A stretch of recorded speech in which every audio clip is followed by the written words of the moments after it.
Hey everyone, welcome to the Electric Supercar channel. This week we're going to electrify the brakes. Let's get to it.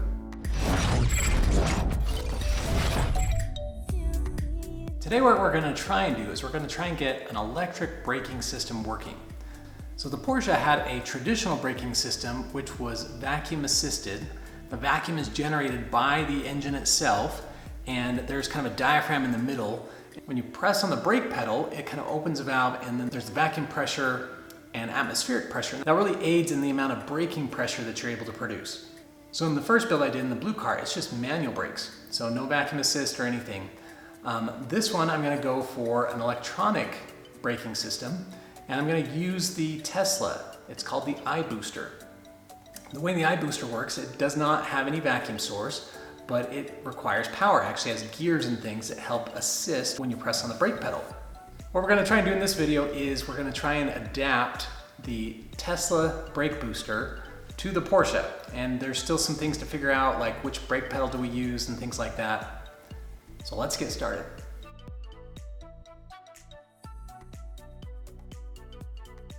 And this system is from the Tesla. This has got the brake pedal. So one of the things to consider is, I'll call it the distance, or the pivot distance. So from this pin here to where your foot is pressing the brake, that's kind of a ratio. So the longer this is, your foot has to exert less pressure to get the same amount of braking. So if for whatever reason we have a shorter pedal, we'd have to push harder. So that's just something to consider, is what the system is set up for. So this is the Tesla system. So this is the brake pedal assembly from the Porsche. And again, it's got a very similar spot for the brake master cylinder to attach to.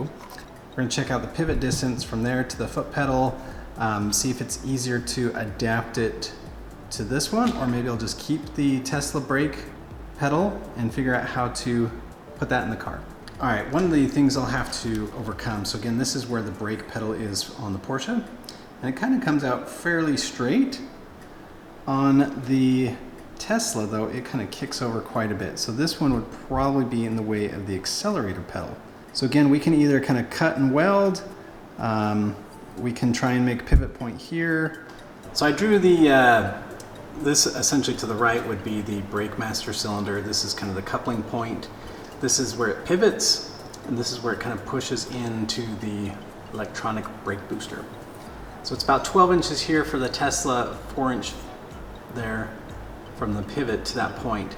The Porsche one, I think the whole thing from the pivot arm to here is about 12 inches. So I think I'm going to stick with the Tesla brake pedal. What I'll have to do though is I'll have to cut here because this is kind of kicked out towards me, and I need it to kind of kick out the other way. So I've already cut and weld, but first I need to make sure we can mount everything okay. For the electronic brake system here, it's got 4 bolts. From the Porsche, it just has 2. So we may have to make a couple more mounting holes. This should be in the same place as that one. I think we can make everything work okay.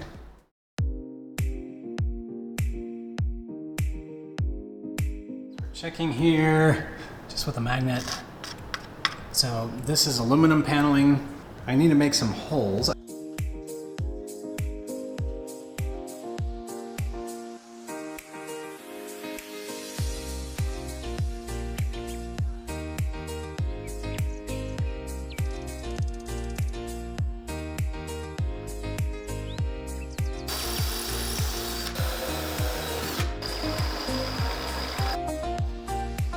On the Tesla brake pedal here, this part is kind of running right into the very back of the steering column. So I kind of need to take this part off. So what I'm going to do is I'll probably cut right here. This is a pedal stop. So I'll put it up here. I may even have a screw so I can adjust the pedal stop.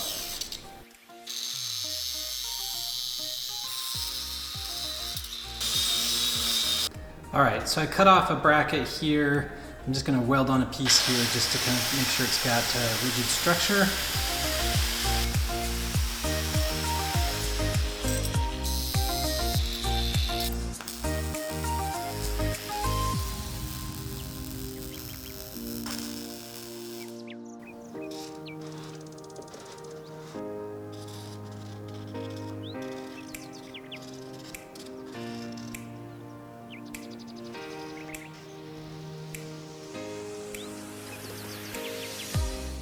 All right, this circle here is kind of where the brake master cylinder goes through, and I've outlined here the difference between the two pedals.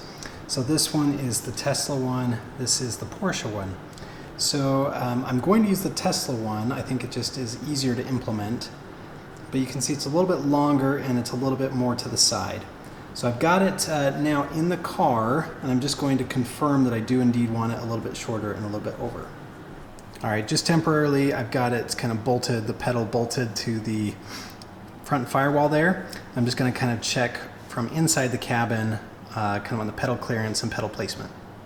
All right, so this carpet cut out here is where the accelerator pedal was on the Porsche. And so you can see that the brake pedal is kind of about where the accelerator pedal was. I don't think I need to shorten it too much. Maybe just a little bit, but I do need to kind of shift it over quite a bit.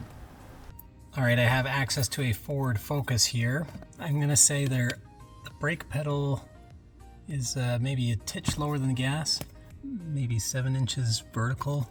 It's about 2 inches from the wall, say about 3 inches from the ground. This is the K1 attack. Again, maybe 5.5, again about close to 2 inches to the side. All right, if you get the distance between the pedals is about 2, this is about 2.25. All right, this is the Scion FRS. It looks like it's maybe 6 inches up. Again, looks like the brake is a little bit higher than the gas. This one's maybe 1.5 inches from the wall. I've been measuring from other cars, and the accelerator pedal usually is about 2 inches over from the footwell wall. So this one will end up being, I don't know, something like that. So you can see that the brake pedal is pretty much right where the accelerator pedal should be. And then the brake pedal, I've measured on most cars, is about 2 or 3 inches over from the accelerator pedal. So this one has to move over quite a bit. So we'll do some math on the board, do some cutting and welding.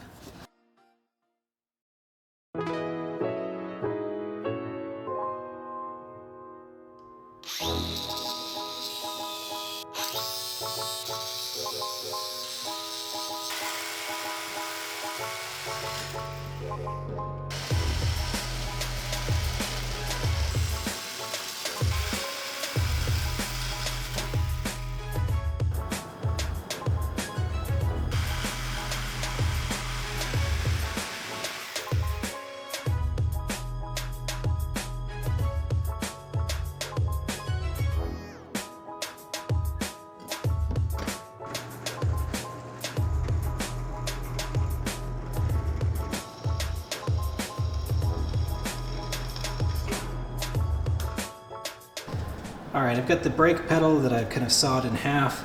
One of the things I've learned, this is from a viewer, but they call it a rosette weld. So basically if you drill a hole, both pieces, and you can weld another piece underneath. That way you're not just relying on kind of like this little stitch weld or butt joint, but you've got a piece underneath that's rigidly attached to both pieces. So that's what we're going to do here.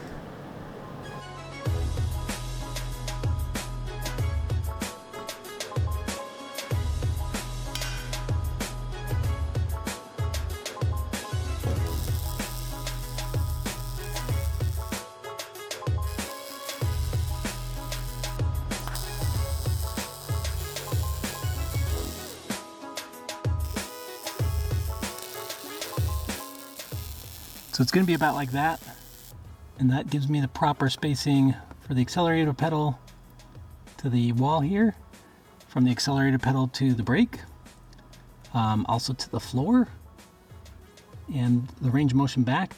The brake pedal is also a little forward from the accelerator pedal, which I found with most cars. So again, I think this should be a good setup. All right, so I started welding, did pretty good, and I think I started to run low on gas. Got a little not as clean right there.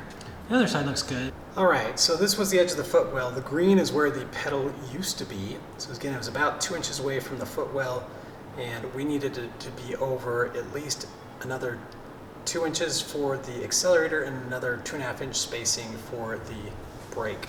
So this outline is where it used to be, and this is where it is, and we're just a little over 4 inches.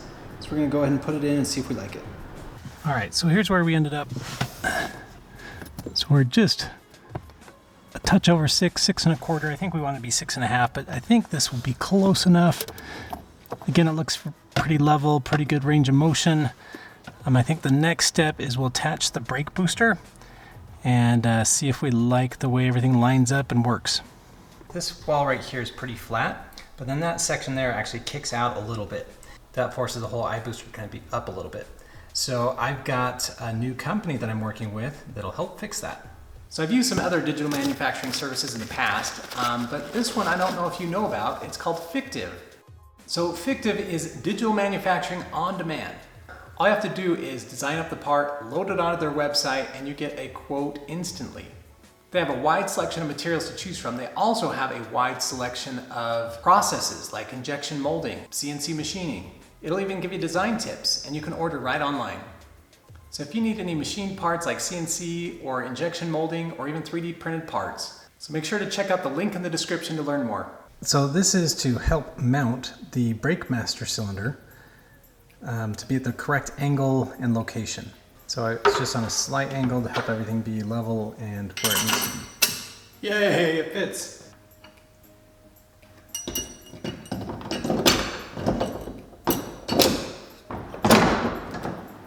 I'm going to put one of these on the inside as well.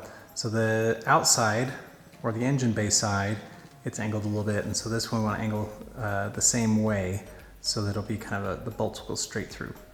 All right, so the other problem we have, I'll show you down here. So we've got our pedal placement, and I think that's going to be pretty much spot on, right where we want it. So right about there, that's how everything's going to look and work. Again, I think the spacing between the accelerator pedal and the wall, the footwell wall, is actually really good. I think the spacing between the brake and the accelerator pedal is good. The only challenge we have is this is actually too far back. So because of the brake booster and how it's attached, it won't come out any further.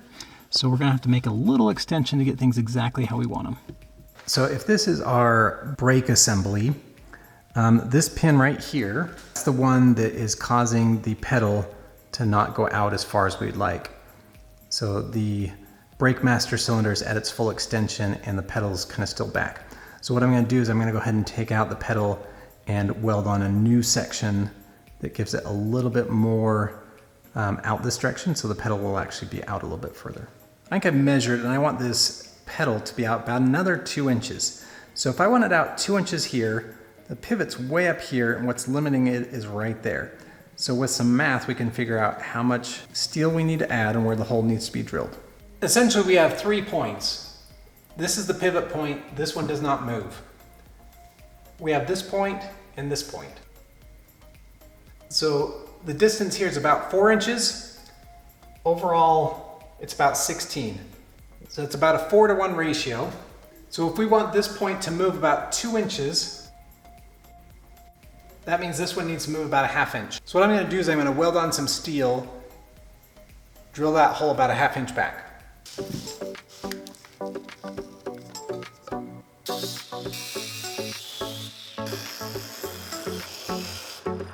All right, I made this little piece of steel here. This is gonna extend just off of that. And then, so I'll weld that and then drill a new hole. And this kind of looks like.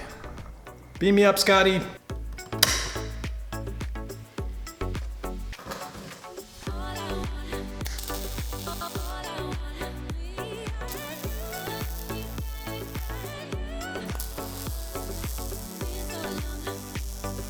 Normally this would be a good weld for me, but I actually have to make this one flat because the piece that goes on here kind of fits pretty close on either side.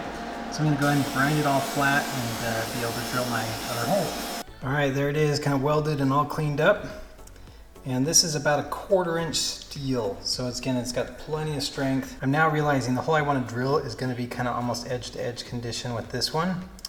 And that's not going to do well. So what I need to do here is probably fill this one in with some weld. So I'll probably put a plate on the bottom, weld it, and then grind it off.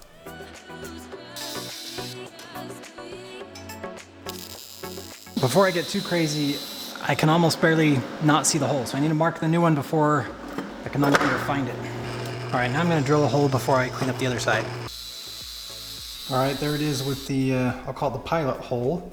I actually have to special order a drill bit to get kind of just the right size. So it'll be a nice smooth fit with the pin that fits in there. It'll take just a day or two for it to come in, but for you guys, it'll just take a few seconds. And just like that, we have our hole. Again, really snug fit with this one. Just we don't want a lot of slop when we're pushing the brake. So that's really nice, a nice fit. So we'll go try this out in the car and see how we like it. It looks like the pedal's in a much better position now. I think this should do it. So I'm gonna go ahead and clean things up and paint it with some chassis paint.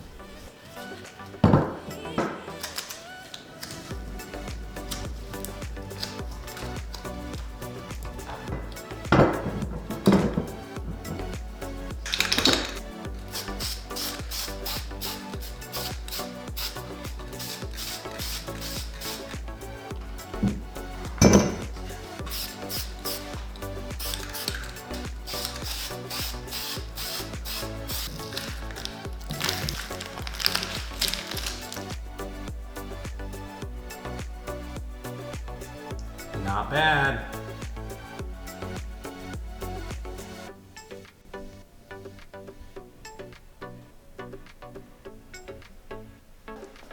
Got the brake pedal all done,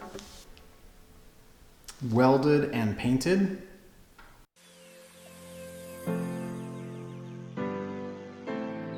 I got my wiring harness here. This is from EV Parts Guy. This was part of the motor and everything else that he shipped. So this has actually got the ibooster plug and sensor plug that I need to make the brakes work. I think we should be good. The other thing that would have been amazing, you can see here, these are the existing brake lines. They would go right in to the brake booster, but for whatever reason, the ports are on the other side. So I'm gonna undo these and make my own brake lines.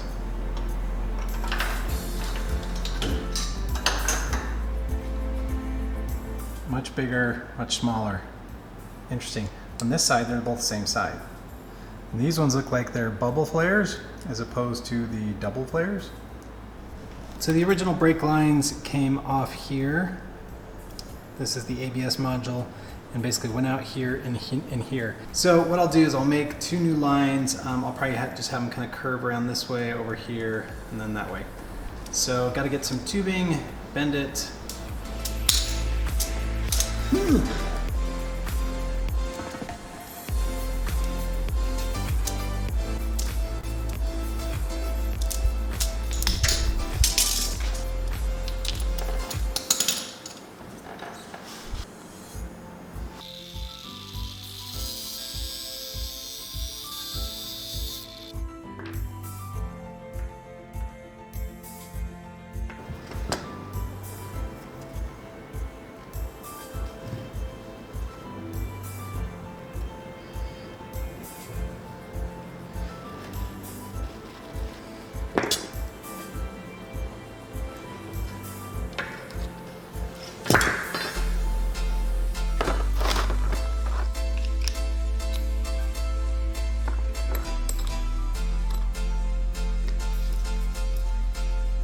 Pretty good. I even remember to put the fittings on and they're in the right location.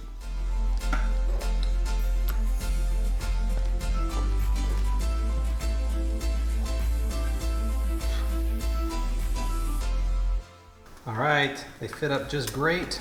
This side here goes to the ABS block and everything is looking really good.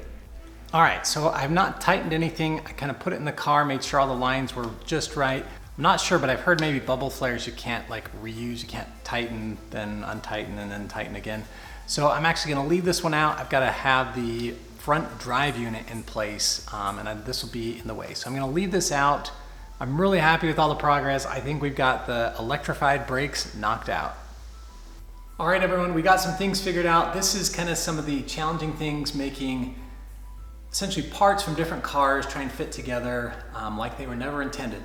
So sometimes these things go smoothly and other times there's lots of iterations. So I'm pretty pleased with how this one went, and I'm excited for the next challenge.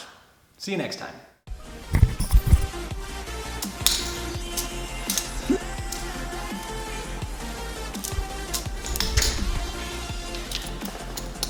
Whoa, dude. I